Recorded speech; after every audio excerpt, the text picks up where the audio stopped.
নমস্কার বন্ধুরা, কাকুলির পঞ্চব্যঞ্জনে আপনাদের সবাইকে স্বাগত জানাই। আশা করি আপনারা সবাই ভালো আছেন।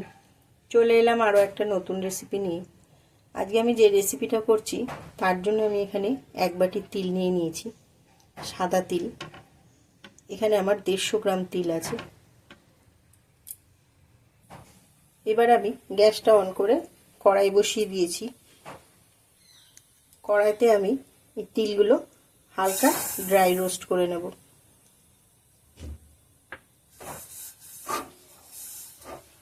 ফ্লেমটা লোতে রেখে দিয়ে আমি তিলগুলো ভেজে নিয়েছি। দেখুন এরকম হবে, এর থেকে বেশি ভাজবো না। এবার আমি গ্যাসটা অফ করে তিলটা নামিয়ে নিচ্ছি।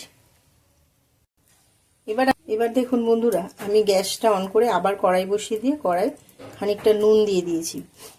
এবার অনেকেরই প্রশ্ন হতে পারে নুনটা লাল কেন। বন্ধুরা, এই নুনটা আমি কেক করার সময় ব্যবহার করি। এটা সেই নুন। প্রথমে আমি নুনটা একটু হালকা গরম করে নেব।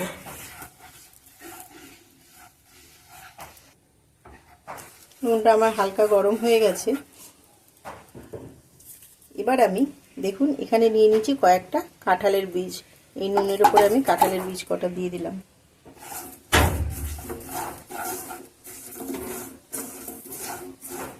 কাঁঠালের বীজ কটা আমি এই নুনের ওপর দিয়ে ভালো করে ভেজে নেব, যাতে উপরের খোসাটা ভালোভাবে ছাড়ানো যায়। কিংবা এই সময় গ্যাসের ফ্লেমটা একটু হাইতে করে দিয়েছি।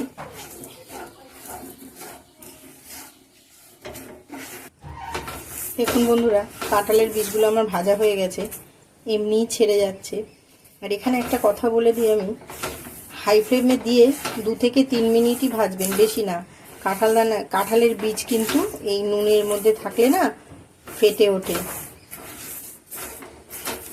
এবার আমি গ্যাসটা অফ করে কাঁঠালের বীজগুলো নামিয়ে নিচ্ছি। দেখুন কাঁঠালের বীজগুলো আমি সব নামিয়ে নিয়েছি, নামিয়ে ঠান্ডা করে নিয়েছি। এবার আমি ছাড়িয়ে নেব। কত সুন্দর তাড়াতাড়ি ছেড়ে যাচ্ছে দেখুন। এই লাল খোসাটাও তাড়াতাড়ি উঠে যাচ্ছে। একটু মোটা হয়ে উঠবে লাল খোসাটা।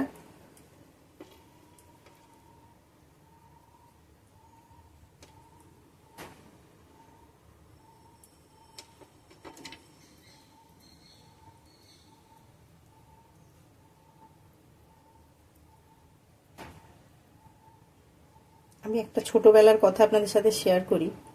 আমার ঠাকুমা এই কাঁঠালের বীজ আমাদেরকে পুড়িয়ে খাওয়াতো, খুব সুন্দর লাগতো খেতে। তখন তো উনুনে রান্না হতো, কয়লার উনুনে কয়লা দিয়ে রান্না হয়ে গেলে আমার ঠাকুমা ওই আগুনের মধ্যেই কাঁঠাল বীজ পুড়িয়ে আমাদেরকে দিত, খুব সুন্দর লাগতো খেতে। এভাবে আমি সব কটা কাঁঠালের বীজ ছাড়িয়ে নিচ্ছি। দেখুন কাঁঠালের বীজগুলো সব আমি ছাড়িয়ে নিয়েছি। সামান্য একটু লাল অংশটা আছে, তার জন্য কোনো সমস্যা হবে না। এবার আমি গ্যাসটা অন করে আবার আমি কড়াইটা বসিয়ে দিয়েছি। কড়াইয়ের মধ্যে আমি দিয়ে দেবো সর্ষের তেল।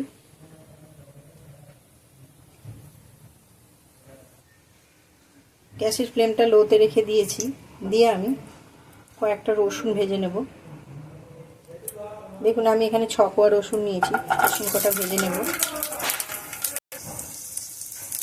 দেখুন বন্ধুরা, আমি এই তেলের ওপরে 6 কোয়া রসুন দিয়ে দিয়েছি, আর দিয়ে দিয়েছি 2টো কাঁচা লঙ্কা। কাঁচা লঙ্কা রসুন কটা একটু ভেজে নেব। আপনারা চাইলে রসুনগুলো কাঁচাও রাখতে পারেন। ভাজা হয়ে গেছে, এবার আমি তুলে নেব।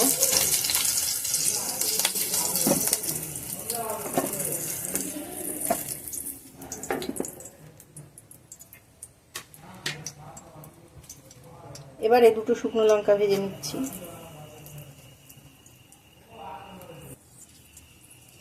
শুকনো লঙ্কা দুটোও আমার ভাজা হয়ে গেছে, তুলে নিচ্ছি।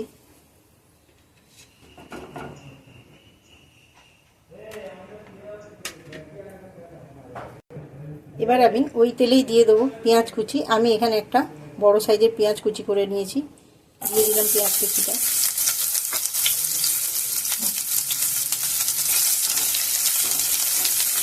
পেঁয়াজটাও একটু লাল করে ভেজে নেব।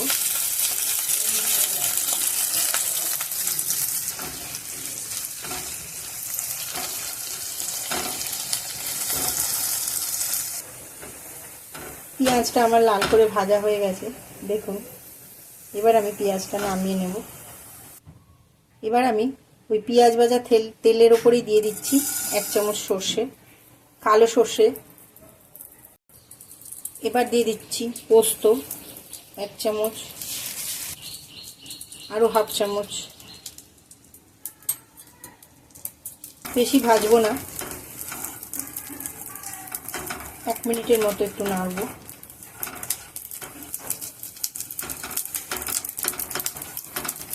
এক মিনিট হয়ে গেছে, এবার আমি এগুলো নামিয়ে নেব।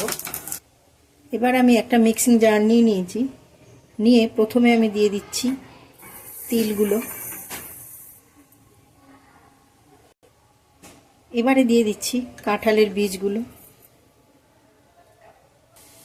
এবারে দিয়ে দিচ্ছি রসুন আর কাঁচা লঙ্কাটা।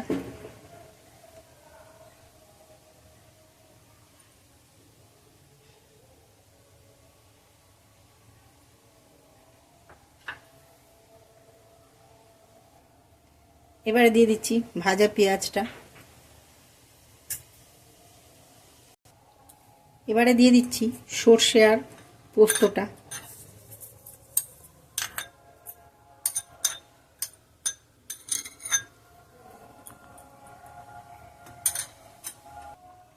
এবার দিয়ে দিচ্ছি ভাজা শুকনো লঙ্কা দুটো।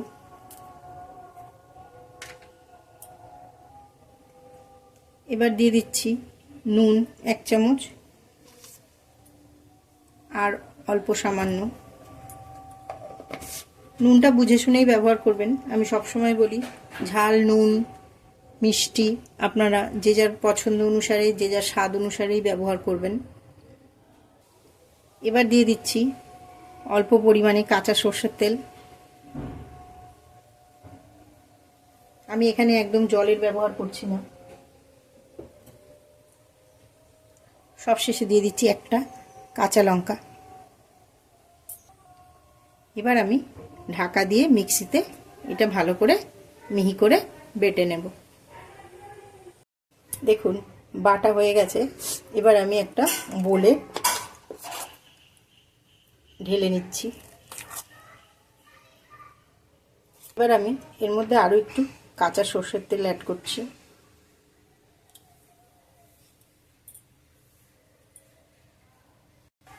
আর দিয়ে দিচ্ছি পেঁয়াজ ভাজা অল্প একটু রেখে দিয়েছিলাম, সেটা দিয়ে দিলাম।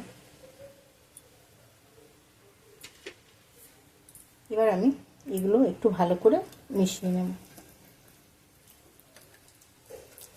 বন্ধুরা, আমার কথা শুনে বুঝতেই পাচ্ছেন যে আমার এখন সর্দি হয়েছে প্রচণ্ড। আমার আজকে কিছুই খেতে ভালো লাগছিল না, তো ভাবলাম এই রকম একটা বাটা করে আপনাদের সাথে শেয়ার করি। এই সর্দির সময় এই রকম একটা বাটা দিয়ে ভাত খেতে খুবই ভালো লাগে। আমার মনে হয় আর কিছু দরকার হবে না। সত্যি বলছি, আমার মুখে এখন একদমই রুচি নেই, তো আমি ভাবলাম যে এরকম একটা বাটা করে ভাতটা খাওয়া যেতেই পারে। আর তারপরে ধরুন এখন বর্ষা, বাইরে বৃষ্টি হচ্ছে ঠিকই, কিন্তু প্রচণ্ড গরম। এই গরমের সময় অনেকেরই তরকারি খেতে ভালো লাগে না, তো আমি সাজেশন করব যে এরকম একটা বাটা করে ভাত খাওয়া যেতেই পারে।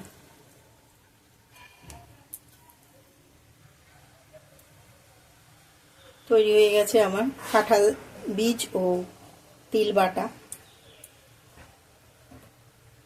সব সময় তো কাঁঠাল বীজ পাওয়া যাবে না, তো শুধু তিল দিয়ে করলেও এটা খুব সুন্দর হয় খেতে। আপনারা বাড়িতে একবার হলেও ট্রাই করবেন, অপূর্ব হয়। গরম ভাতের সাথে খেতে ভীষণই ভালো লাগবে।